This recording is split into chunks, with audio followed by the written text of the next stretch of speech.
Eagles Entertainment. The journey to the draft is driven by AAA. AAA, roadside is their strong side. Make AAA a part of your game day today. AAA, go ahead. With the 21st pick in the NFL Draft, the Philadelphia Eagles select. You're listening to the Journey to the Draft podcast. Welcome to the Journey to the Draft podcast, driven by AAA. I'm your host, Fran Duffy, and look, this is going to be one of my favorite episodes of the entire calendar year. We did this for the first time last year, and these are our journey episodes. This is going to be the very first one. We're going to focus entirely on the Eagles' first-round pick, Jalen Reagor. We're going to have interviews with scouts. We're going to have interviews with coaches. We're going to have media analysts on here. We're going to have all kinds of opinions, but really, the crux of this episode is going to be all the things we said about Jalen Reagor throughout the course of not just the pre-draft process, but going back to the fall, to the college football season, and even the summer before the season started. So it's really kind of paints a picture of how we felt about Reagor from start to finish. It's really a fun journey, kind of following Reagor through the entire college football season, all the way up until he was a first-round pick by the Eagles. So that being said, for all of our non-Eagles fans listeners, which I know there are a bunch of you guys out there, you'll have to live with us here for a couple of weeks. We're going to do these kind of Eagles-centric episodes, but still a really fun conversation, a really kind of fun look at what this journey has looked like, and you can get our thoughts on,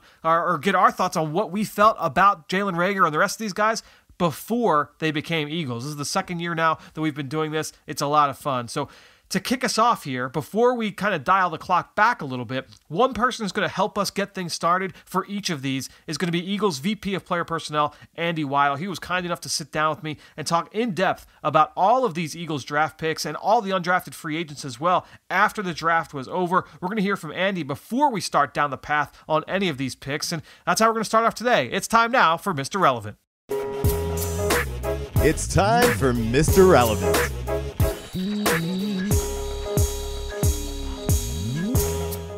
We're really excited to welcome back to the Journey to the Draft podcast, Eagles VP of Player Personnel, Andy Weidel. Andy, thanks so much for joining us once again here on the show. Let's start things off here with the Eagles' first-round pick, Jalen Reagor. Excited to get your thoughts on Jalen. I know you evaluated him throughout the course of the process. What are the Eagles getting on the field with Jalen Reagor? Right. He's an explosive receiver. He's a guy in outside speed. He's got the ability to go up top and play above the rim. You see his vertical jump. It transfers to the field. He's got the ball skills, the high point the football.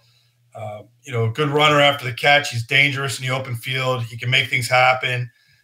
You can get it to him quick. He can win early. And he's a guy that can stretch the field and win at the top of the route. So we're excited about him.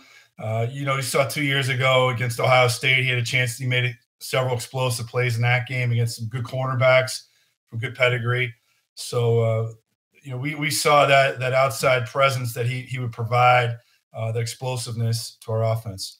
Andy, when you see a guy who's sub 6 foot that has that success in those contested situations, what does that tell you about him, as a player? Are you expecting that part of it to translate, or is it just kind of speak to like his toughness and competitiveness? What is it about his ability to play above the rim that kind of helps him stand out? Well, no doubt. It's like you touched on, Fran. It's a mentality. If that ball's mine, I'm going to go get it. He's strong to the football. We say those guys, they may not measure big height-wise, but they play big. And it is a mentality. It's when the ball's in the air, I'm going to get it. It's mine. And you saw him do that, him elevate. I think he had a 42-inch vertical jump from the combine is what it was, and it transfers to the field, as I mentioned earlier. And it's just the mentality of going to get the football and the attacking the football. I know a couple of our scouts have been through TCU to evaluate Jalen and kind of talk to people around that program. Have you heard any stories about what he's like as a kid? What have your interactions been like with him? What are the Eagles getting off the field with Jalen Reagor? Sure. Well, Sean Heinlein and Ian Cunningham both are down there and live in Texas, and they're familiar. They go to TCU all the time. It's right in their backyard. And they had a good read and a good feel for Jalen, and that allowed us a comfort level with the person. So, his father played in the league for a while, and his father was a Super Bowl champion. He spent time here in the Eagles organization, and, Jalen's a guy we feel he understands what's coming from his dad. He's got a close relationship with his father, and we're comfortable with the person that's coming in here to compete. What's the biggest thing, the last question I'll ask you about Jalen, what's the biggest thing when you talk about a guy whose father played in the league or his brother plays in the league now? Is it that off the field, getting a sense of, what's coming? Is it just the physical, the genes that come along with that, from the natural talent standpoint? What is it that stands out about a guy when he's got a close relative that has been through this process before? Well, it helps. I mean, it's a case by case, each player, and you take in who the person is and how they're wired, and the relationship and the closeness. All those things are things we take into account. But with him, I think there was as I touched on, the relationship with his dad is strong. His ability to play at the level he played at, the competitiveness in him, and we just felt along that he's a guy that fit the Eagle profile. Great stuff there from Andy. And again, he's going to kind of kick things off every time we start a new player's journey here on these next couple of episodes. Great insight into what the Eagles saw in Jalen Reagor throughout the pre-draft process. Now, let's keep things going and go back to when we first mentioned Jalen on this show. And that brings us to our preview of the Big 12 last August. That's something we're going to do again this year. We're going to go conference by conference. We're going to talk about some of the top players at every position in the conference. So when it was time to bring up our most intriguing underclassmen on the offensive side, both myself and Tony Pauline were on the same page when it came to Jalen Reagor. All right, let's get to underclassmen. Tony, your most intriguing offensive underclassmen from the Big 12. It was down to two wide receivers, and I went with Jalen Reagor, the receiver from TCU. I went with him over CeeDee Lamb of Oklahoma because, number one, he's faster. He's more of a vertical threat. He's quicker. I think he's more versatile in the sense that you can use him in the flanks. You can use him in the slot. You can use him to run reverses. I think he's got some kick return potential at the next level. He's a guy that, he does not only just have the vertical speed, but he's a good vertical receiver. You watch him down with the long passes when TCU threw the ball downfield. He catches the ball in stride, easily adjusts to the errant throw, looks the ball in. I think he's got a high upside. If he continues to impress, he's a third-year junior, continues to improve, and he runs really fast, I definitely think Reagor is a guy that can hop into the top 60 when he enters the draft.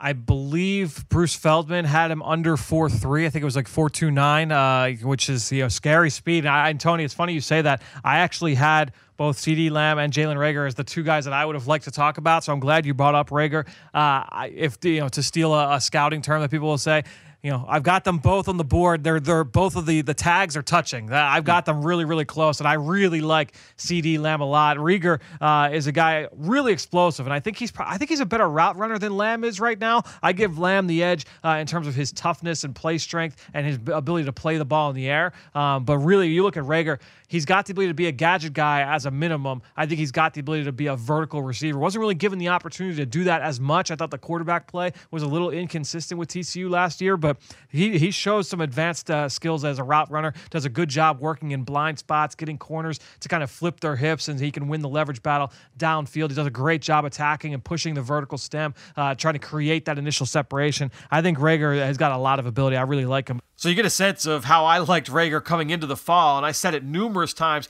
after the selection that I had Reagor as one of my 3 or 4 favorite receivers in this draft. To me, I had him in a very similar tier as Henry Ruggs and CeeDee Lamb. So you can get a sense.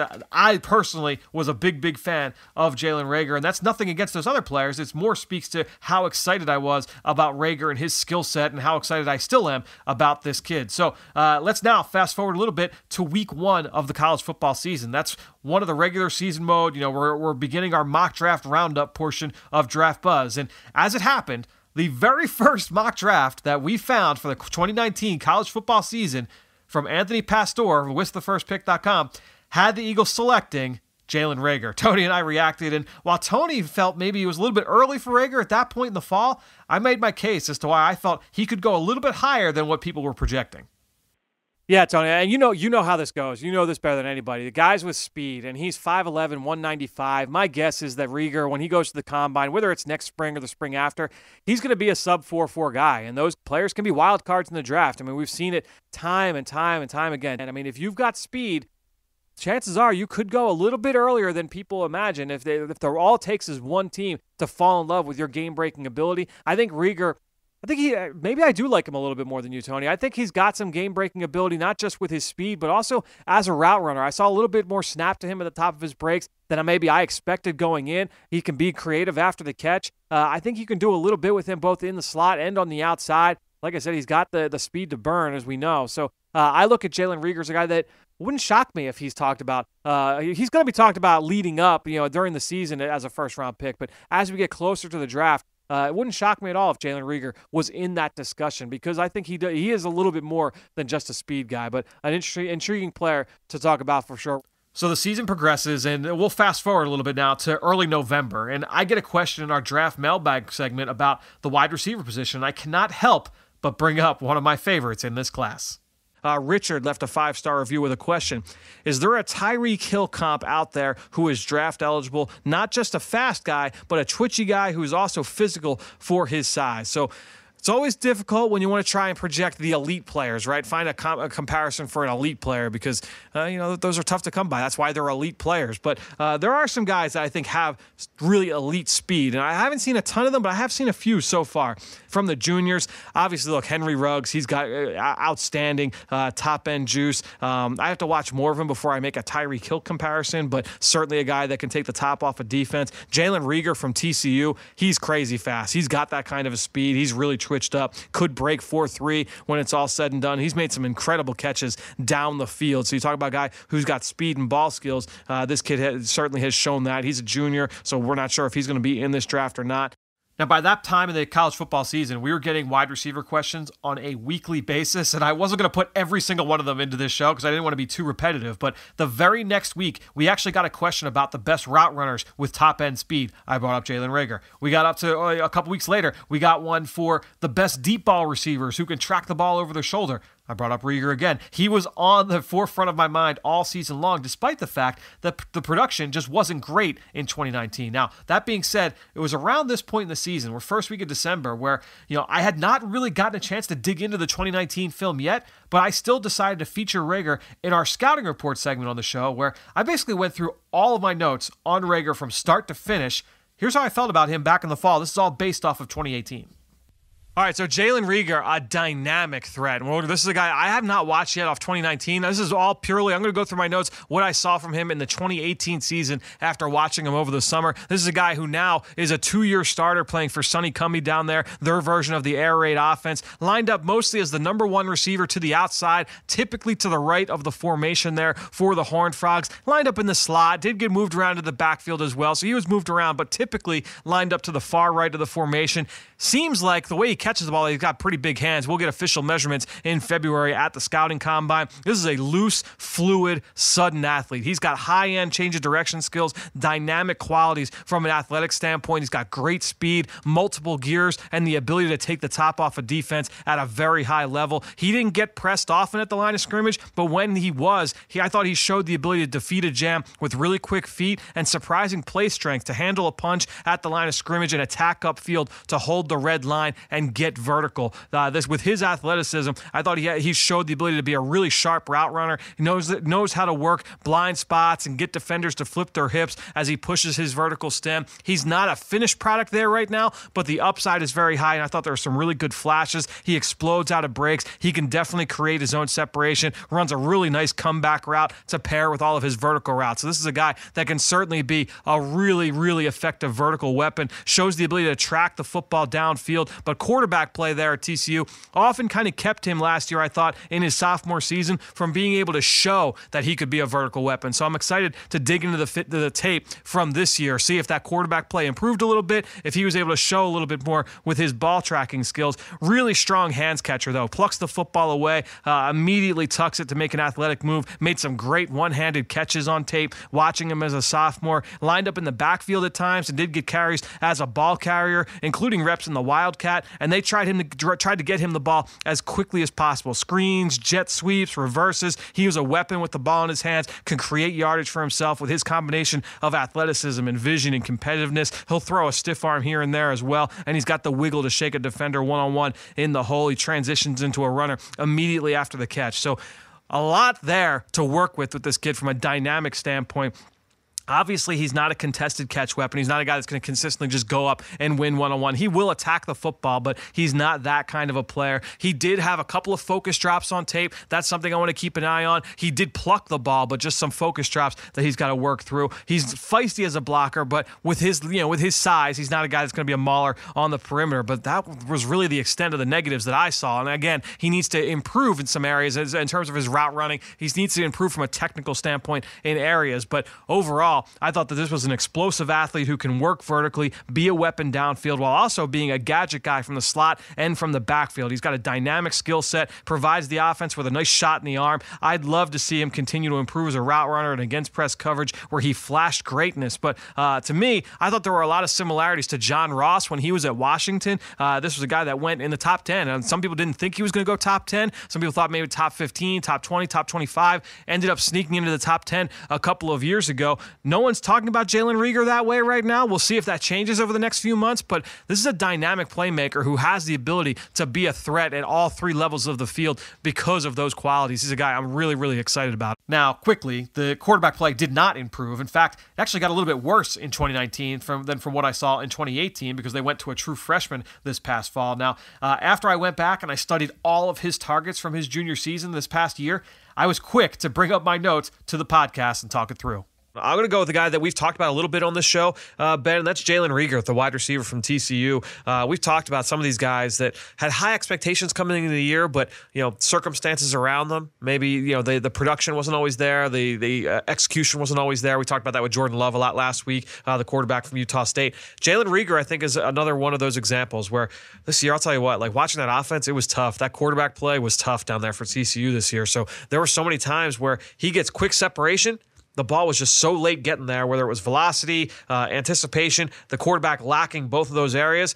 The ball was contested where it didn't need to be, and he didn't get the completion. Jalen Rieger, though, to me, is still a very dynamic, intriguing talent at the wide receiver spot. No question. I think was played a little bit out of position there. They played him primarily at Z, a lot of outside the numbers. Yep. I tracked it. It was under 15% in the slot for being a 5'11", 190-pound kind of gadget player. Yeah. Didn't do him any favors in throwing a lot of verticals, a lot of red zone fades. True freshman quarterback, promising kid, but obviously took some lumps there with his accuracy and just seeing the game and getting the ball out. But I think in the NFL, much different style of player, I think, is what we're going to get. Love the clip that you posted on Twitter of Rieger attacking the football. No question. He does that really, really well. That's something and he that's had rare. to because of that, the way that like, if he didn't attack the football, he wouldn't have caught any passes because he had to go up and go get it because the ball was getting there so late. And I just respect that kind of competitive mentality in a small package, and that he's going to go fight for the ball, high point it, and come back to it, try to be that quarterback's best friend.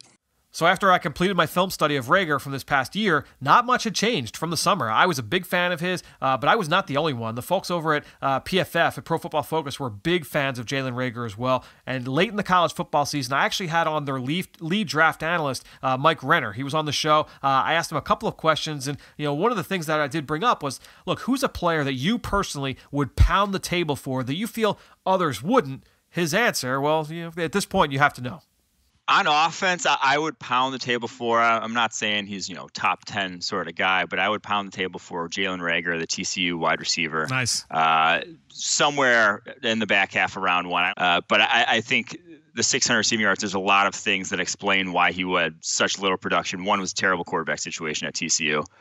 Two was he got thrown something like the 150th most screens of anyone in college football last year. Just was not featured in that offense. And then three was he took all but 50 or so snaps at right wide receiver. Like he was stuck at right wide receiver, kind of like DK Metcalf at left wide receiver last year, where just defense is nowhere going to be. And if you're your only sort of threat offensively, your only playmaker at that wide receiver position out in TCU, you're gonna get safeties over the top of you a lot. Like you're gonna get game plan for if you're not moving around the formation. So I don't think they featured him well in that offense. Obviously, they didn't even make a bowl. So something went wrong there offensively for them. But I think he's a playmaker. His tape back in 2018 was absurd. And again, it comes down to can separate down the football field. That's what we look for, and he has that ability. Yeah, he's a guy I loved him off the 2018 film. I think he had about 1,000 yards last year, but the production certainly fell off this year. Really excited to dive into the tape more, but this is a guy coming off junior film. I agree. He's a guy that I would be pounding the table for as well. Now, what I love there from Mike was that he gave some context regarding the low production from Jalen Reagor. It'd be easy to just kind of count him out because the numbers didn't quite match what people had expected coming into the fall. But when you factor in all of those things like Mike did, it starts to explain why that production was not what people had hoped for coming into his junior season. So now you fast forward a little bit further. Now we're into late January, and at this point in the pre-draft process, public opinion has begun to set in, right? There's a defined big three at wide receiver with Jerry Jeudy and Henry Ruggs, both from Alabama, and CeeDee Lamb from Oklahoma. But at this point, all the questions that were pouring into the show had to do with that second tier. Justin Jefferson, Jalen Reagor was in there, Brandon Ayuk, Laviska Shenault, KJ Hamler, T. Higgins. At that point, those were the guys that everyone wanted to know about. When would they go off the board? How do they compare to each other? In fact, 3 weeks in a row, we actually got a question on our Apple Podcast page comparing KJ Hamler from Penn State to Jalen Reagor from TCU. You've already heard me talk about Reagor enough, so I skipped a couple of here just to wait until we can get our good friend Ben Fennell's thoughts. Here they are now. The first one is actually one that I answered last week, but I wanted to get Ben's thoughts on this, especially because in the comment they asked for Ben's thoughts. So the Scouts Doubt, 5-star review. Hi, Fran. What are your and Ben's thoughts on KJ Hamler and Jalen Rieger in the pros? Is Hamler exclusively a slot guy due to his size? Does Rieger project as a possible first-rounder?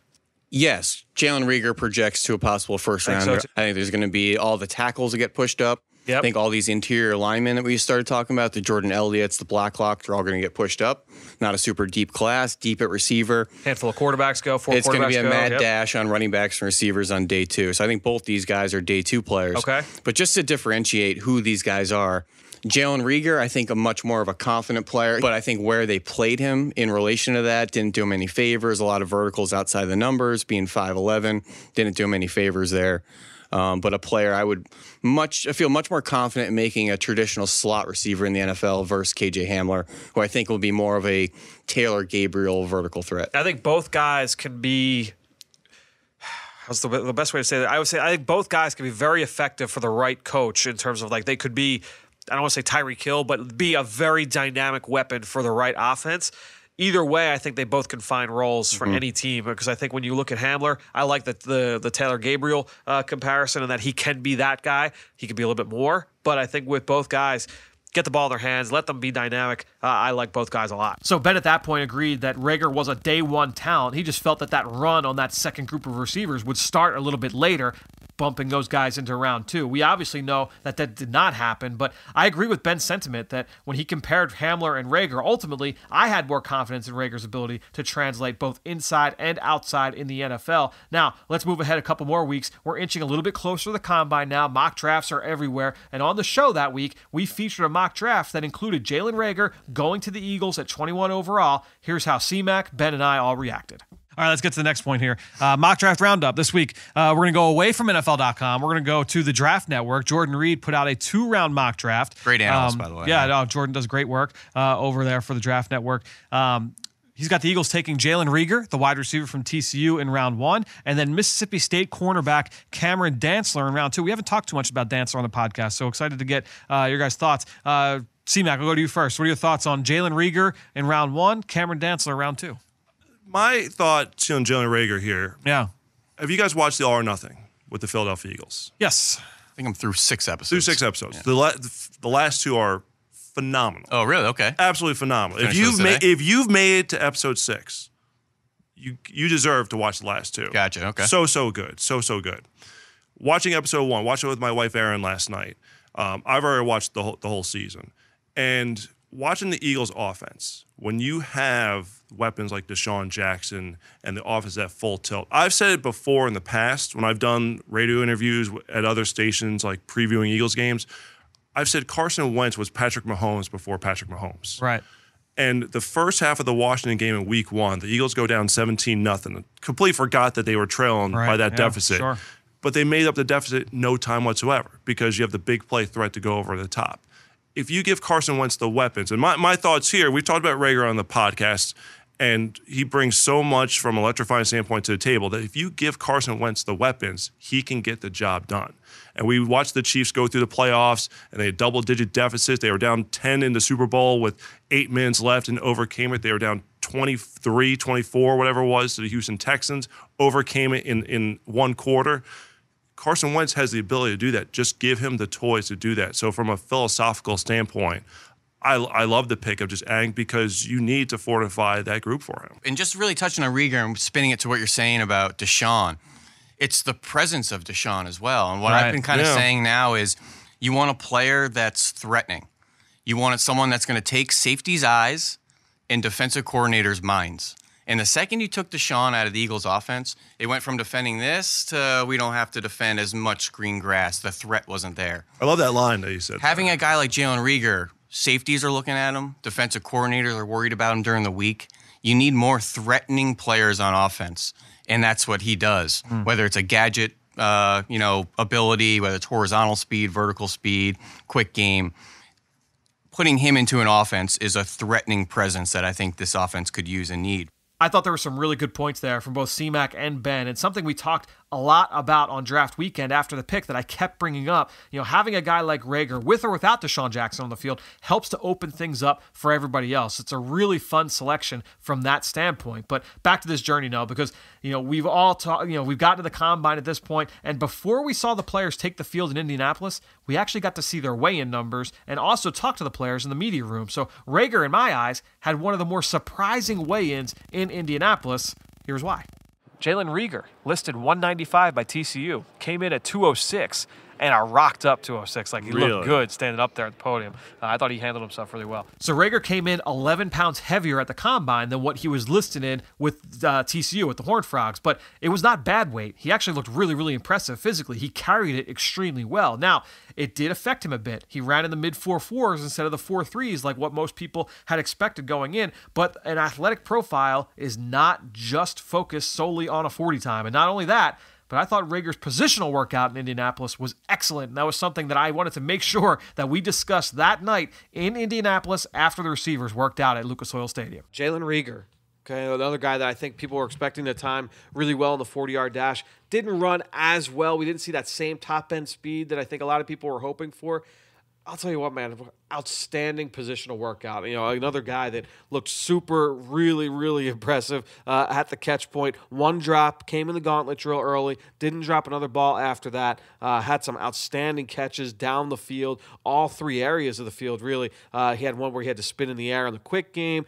He pulled in a couple of throws that were very high and had to pull them in. The quarterback play in the second group was not as strong as the first group, so those guys had to work for the football a little bit more, and I thought Jalen Rieger showed some really nice hands, had a really impressive high point to close out the drill, or to close out his night in the fade route late in the workout. But overall, Jalen Rieger, I thought, looked really good. He was another guy, crazy jump numbers as well. 138 inches in the broad, 42 inches in the vert. Both are outstanding numbers and kind of showing off that explosiveness that he's got in a short area. The post corner was lined up on the right side, made a great sliding catch. Yep. The fade, you mentioned the fade catch. He one-handed the ball there with authority. Also, just a well-built kid on top of it. He's 206, and he is. I turned to you at one point. I said he is yoked up. He really looks the part. This kid, really impressive from a physical standpoint. So Jalen Rieger is a guy really excited about moving forward. Real quick on Rieger, you were going through PFF, and there was a certain stat. Yeah, they posted. Mike Renner from PFF posted. Or no, it was Graham Barfield. Graham Barfield posted from NFL.com. Used PFF data and posted completion. I think it was. Percentage of accurate passes thrown, or in terms of their targets. So Jalen Reagor, of all the top receivers, had the fewest amount of accurate passes thrown to him over the course of the season. I think it was like 31%. 31%, yep. Like that. So we've talked a lot about how the quarterback play wasn't that great this year, and I thought that kind of spoke to that. So certainly, the stats always have the ability to tell a story. Now, when we were out at the Combine, we had a chance to sit down with our good friend Greg Cosell from NFL Films to talk about the best skill players in the draft. And one of those guys I wanted to ask Greg about, of course, it was Jalen Reagor. Here's what Greg had to say out in Indy. Yeah, and I think when you look at the receiver position, look, there's so many names, so we could keep going on some of these guys. Jalen Reagor, excited to get your thoughts on him, because I don't believe you shared your thoughts on him back in the fall. So what are your thoughts watching Jalen Reagor?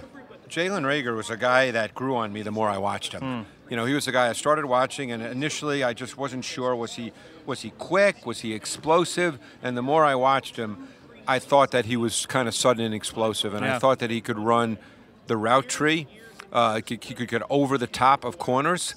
I thought he was pretty nuanced too. Now, you know, people start talking about numbers. Numbers don't mean anything to me. He didn't play with great quarterbacks this year, so the numbers are numbers. Right. But if you just isolate his traits, I just really thought that he had a nuanced feel. I thought he had a plan of how to run routes. I know he came in at 206 at the combine. Yep. He's a pretty rocked up guy. I think he could line up outside, which he did predominantly at TCU. I think you could line him up in the slot without a problem. He's got the body type to work inside Lined amongst up in the the bigger backfield and bodies. took carries as a back too at that time. So you got that versatility for sure. So to me, I think he's a really, really good prospect, and I think he can work all three levels of the defense and be a good player. I love when I bring up a player or an individual play or something like that that elicits that kind of reaction from Greg. Anytime you can get him to go, you know you're onto something there. Greg, always great to get his thoughts as always. So the combine's over and the times are all in. Reagor clocks an official 4.47 in the 40-yard dash. That was laser time. Now, stopwatches, the unofficial 40 recordings had him in the low 4.4s. And again, this was all at 206 pounds. So people are down on the 40 time, but then you've got the jumps, all right? He went 138 inches on the broad jump. You know how many receivers drafted in the last decade jumped further than that? You can count them on one hand. Three receivers jumped further in the broad. Then he goes over to the vert. 42 inches in the vertical jump. You know how many receivers have been drafted in the last 10 years that verted higher than that?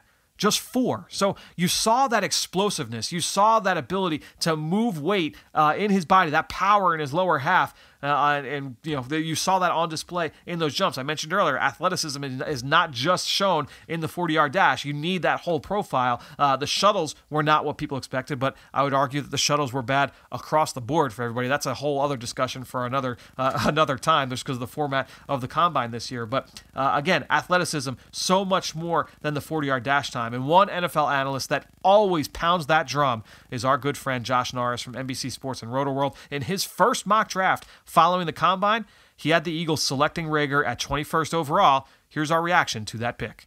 Let's get to our mock draft roundup here. Josh Norris from Roto World NBC Sports. This is a mock draft from last week, but it was so divisive that I had to squeeze it into the show this week. Takeaways here. He's got the Eagles selecting at number 21, Jalen Reagor, the wide receiver from TCU. Before we get into the rest of this mock here, thoughts on Jalen Rieger at 21?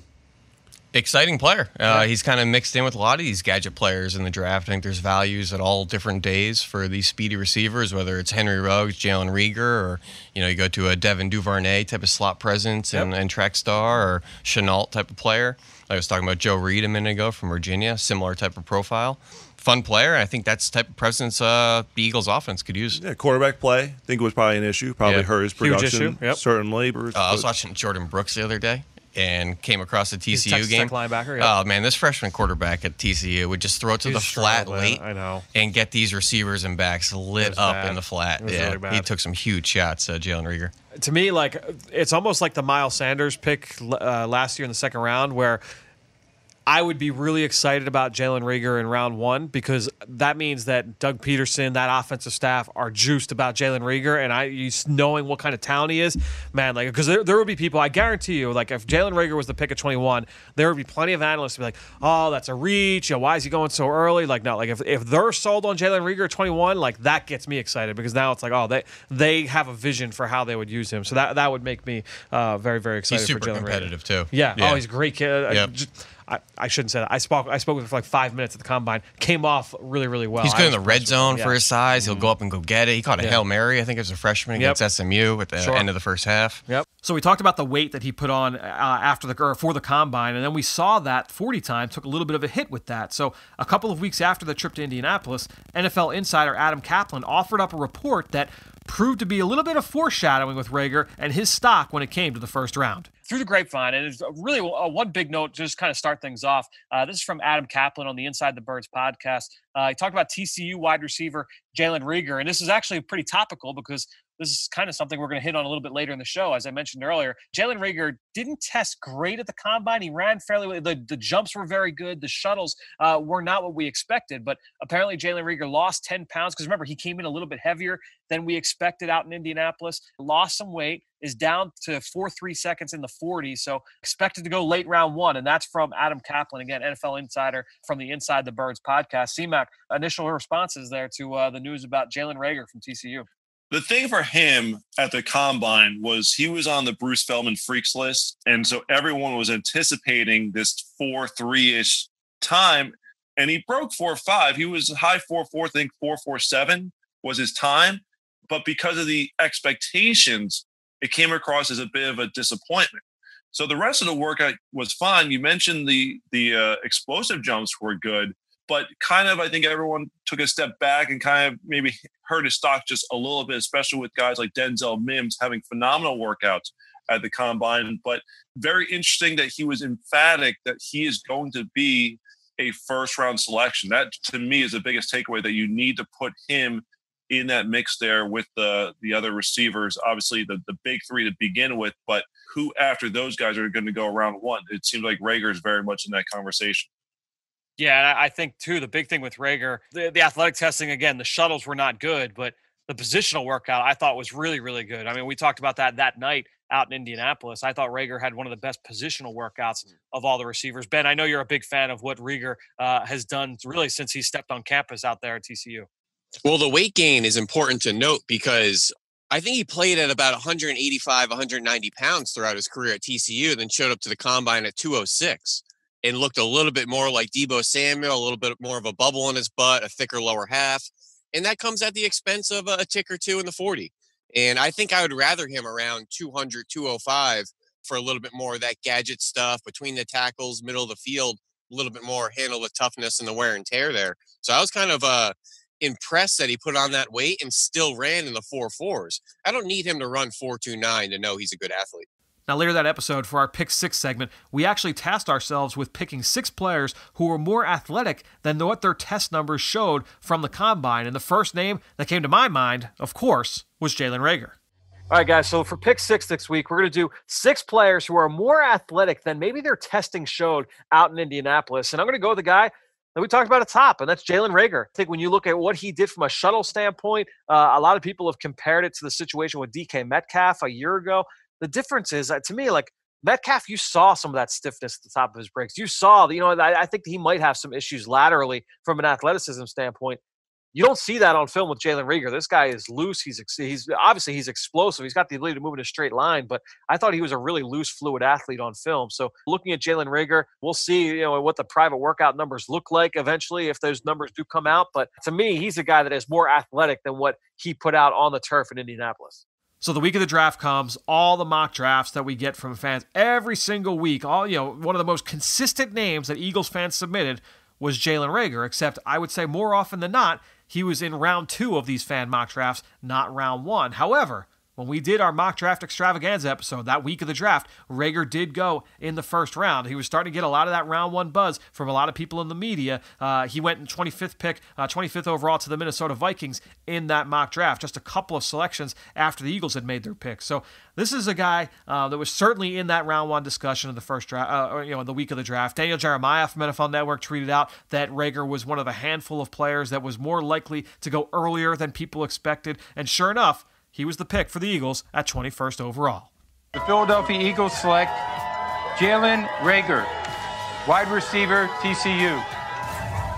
Well, this is a player and a name, guys, who has been rising up a lot of draft boards since the end of the season. So within an hour of being selected by the Eagles, Reagor joined Eagles insider Dave Spadaro for an interview. Here's a couple of bites from that sit-down. Jalen, I've read up about your work ethic, and the thing that really struck me was the routine you have with push-ups. Can you tell people about the way you attack the push-up? Man, it's just something I've done since I was younger, and as I got stronger, older, I got like I said, I got stronger, so I began to do more, and I feel like I look good, so I've gotten stronger from it, and it's helped me out. So I'm gonna just keep on doing what I'm doing. How many a day do you do, Jalen? About 700 to 800 push-ups a day. What? 700 to 800. That's incredible. Well, you're coming to a city. You know, Rocky was filmed here. The Italian Stallion did him with one arm and an arm behind his back. Can you do that with one arm and one arm behind your back, a push-up? Yeah, I can do a one-arm push-up.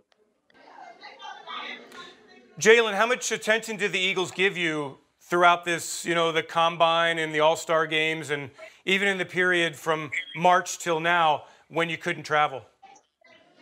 Man, a tremendous amount of attention. When I got after the Combine, it was just like, man, I was talking to the Eagles all the time, week in, week out, meeting with everybody on the coaching staff, and it just felt like when I got that call from Philly, I knew it was going to be nobody other than them. Jalen, your father played with the Eagles in 2007. He came back and coached in 2011. What kind of role did he play, A, in developing you as a player, and then B, in getting you ready for this moment? As far as me developing as a player, I mean, he just, taught me the ins and outs of the game and how to, just read defenses, read offenses, and just making sure that, I know what I'm doing and I know my assignment. And then just this process, he just gave me the tools and just told me to always approach it in a business like mindset and just make sure that I always take care of business and know that, this is your job now. And he just continues to remind me of that every day.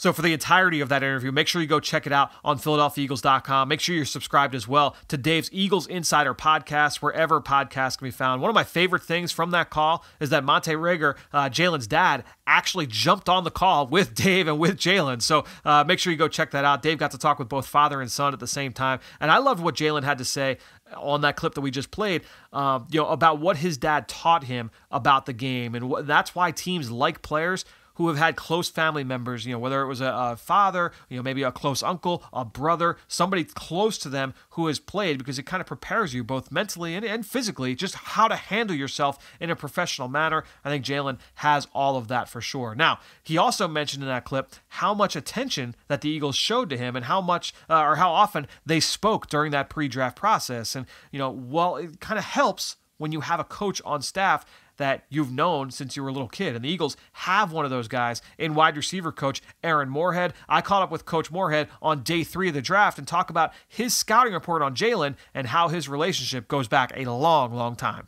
Coach, thanks for joining us. And really quick, I want to get your thoughts, get your scouting report here on Jalen Reagor. But before you kind of get into the weeds a little bit, what was when you first turned on the tape, when you first started watching, you get 10, 15, 20 plays in, what was like the first trait that really stood out to you when you watched Jalen on film? I think the first thing you see is he's an explosive guy. He's he's got those physical freaky traits, and you see that with him. But you definitely saw the explosion in speed. That was evident with some of the early clips that I saw, and as we got digging, you started seeing some of the other things that makes him special. And then talk about him in terms of like as a route runner, as a pass catcher, yards after catch. What are some of the wide receiver specific traits that stood out to you in terms of his skill set? Well, Jalen does a good job of separating in and out of his breaks, and I think that's a good thing. Young guys tend to struggle with that, so that's a good thing. He's got a good start there. He's a great run after the catch guy with his speed and explosion.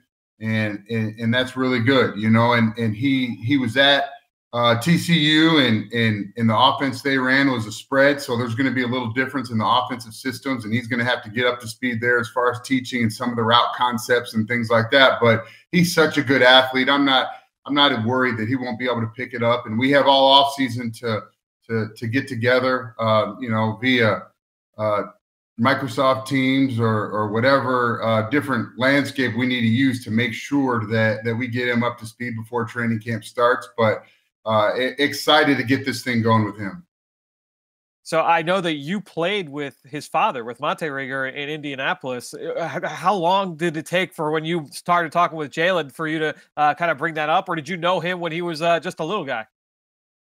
Oh, I mean, I've actually known Jalen for a long time. And then recruited him when I was at Texas A&M, and I've always stayed in touch with his dad, Monte, for forever. I mean, so it was a pretty natural transition. I mean, that wasn't anything that needed to be brought up. That was something we all knew, and excited that the possibility might be there. And I was excited when Howie made the pick.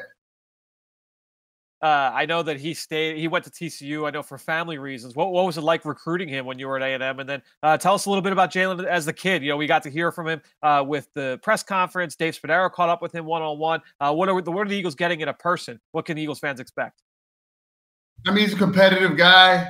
Jalen's a guy that really is not too flashy, not a guy that's going to go over the top with things, but at the end of the day, he's super confident, and he is confident in his ability. He's confident in what he can bring to an organization, and he's confident what he can bring to our receiver room, and that's a good thing. You never want to take a guy's confidence away.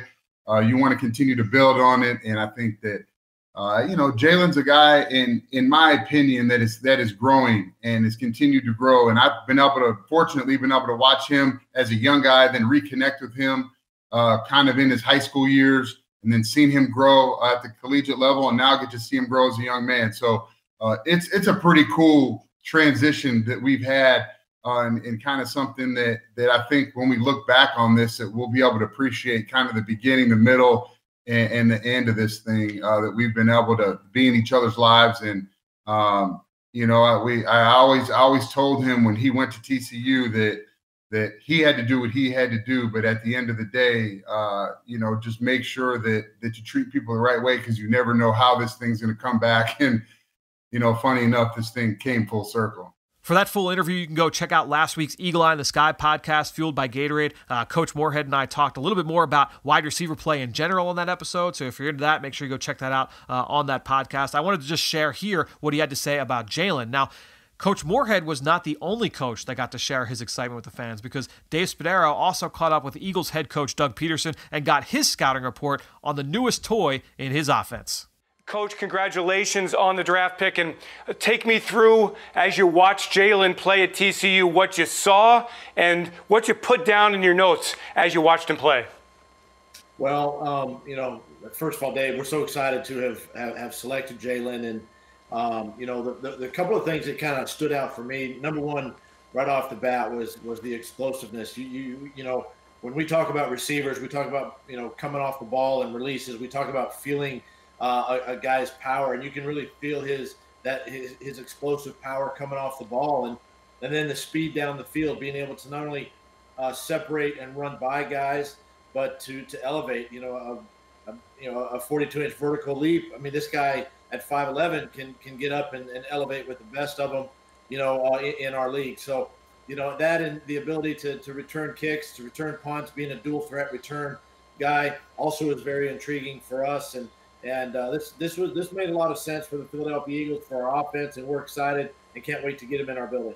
Again, for that entire interview, you want to make sure you go check out the Eagles Insider podcast with Dave Spadaro. Now, Coach Peterson is going to be coaching Jalen Reagor for the foreseeable future, but what about the guy who just got done coaching him? Because I also caught up with TCU head coach Gary Patterson to talk about Jalen and what he's going to bring to this Eagles offense.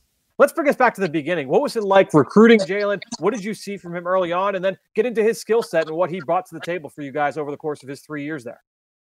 Well, his dad was an NFL guy, as you guys all know.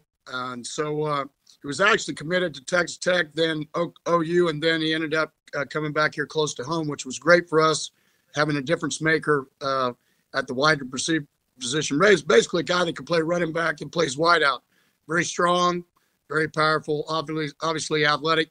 He was a 26-foot long jumper in high school, ran on their group that ran, I think, a 40.0 something in the 4x100. So he could run, and, kind of he had a pedigree of understanding what it was to play in college football, and also leadership to get to the next level. Yeah, you talk about those jumps. He went to the combine in Indianapolis a couple months ago. Feels like much longer than a couple months ago at this point, but tore up the gym in terms of what he was able to do with his jumps. That was something that always kind of stood out. I know he was on Bruce Feldman's freak list back in the summer as one of the top athletes in college football. When you evaluate those guys coming up through high school and you see that track background, does that show you the kind of explosiveness that he can bring to the football field? Well, yeah, it's I look at the long jump a little bit more than I look at the high jump. Just over the years, I would do it, and he was a 6'8" high jumper too, without working at it. But for us, powerful. I think the thing that he gives you athletically is he can play a lot of positions. Obviously, and he doesn't have a problem working at it. He covered on our special teams. He also was a punt returner, which I think is one of the things the Eagles like, that he can also be part of special teams. And I think he has a tremendous upside. I think to become better at running routes and doing all that stuff, but he's a great screen guy. He can make people miss. He can break tackles. Great screen guy. And then I think his ceiling's high as far as the vertical game because of the way he runs and as he goes about things. So as I told the group earlier, I think like all wide receivers, they can all learn how to block a lot better. And, at the point of attack, do things. The good thing about Jalen, I think he was like almost over a 600-pound squatter, a 400-pound bench, probably almost a 400-pound power cleaner. So he has the ability to be physical on the edge and do those kind of things. And that also helps him get off press as a rookie. You're not going to have to get him stronger. He's already a guy that does that. One of the things that stood out to me watching you guys over the last couple of years with him was, his competitiveness. That showed up going up and fighting for the ball in those contested jump ball situations, whether it's down the red zone or to the boundary. And then with the ball in his hands, just a guy that was fearless, working over the middle, trying to pick up extra yardage, obviously busted off a number of big plays. Is there one kind of moment or a play that you can kind of draw back on to, kind of put that competitiveness on display for us?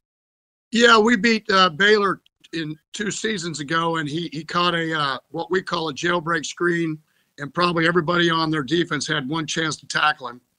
I think in all fairness to Jalen, really 2 years ago we lost all the way down to our 4th team quarterback, and this last year we played with a freshman, and really probably we didn't do him justice as far as getting him the ball and doing things. A lot of people have talked about he dropped some balls.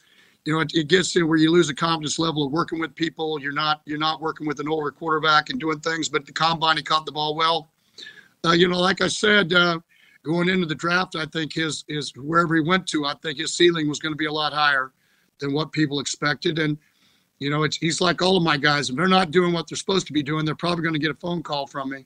Coach, the last question I've got for you, this is kind of like a big over-the-top question, just talking philosophically with a guy like a Jalen Reagor. The Eagles are a big 12 personnel offense. Zach Ertz, Dallas Goedert, they love getting those 2 tight ends on the field. You already have a Deshaun Jackson. You've got a dynamic running back that can do a lot of different things from a versatility standpoint, Miles Sanders. When you have the speed on the field at wide receiver with a Jalen Reagor and Deshaun Jackson, with those 2 tight ends, what does that do for those guys? What kind of problems does that cause for a defense?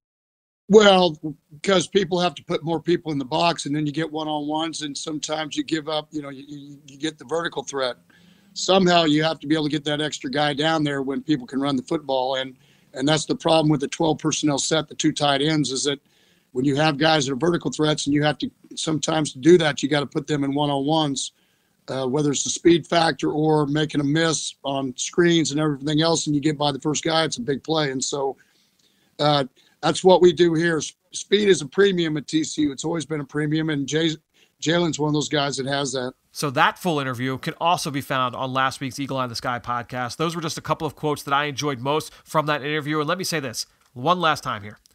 That 12 personnel nugget from Coach Patterson, that to me is the money quote. That is the biggest thing for me, because what makes this addition so exciting for the Eagles offense is that when you have 2 tight ends on the field, which the Eagles employ a ton of with Dallas Goedert and with Zach Ertz, and I believe more than any team in the NFL over the last 2 seasons, they've lined up in 12 personnel.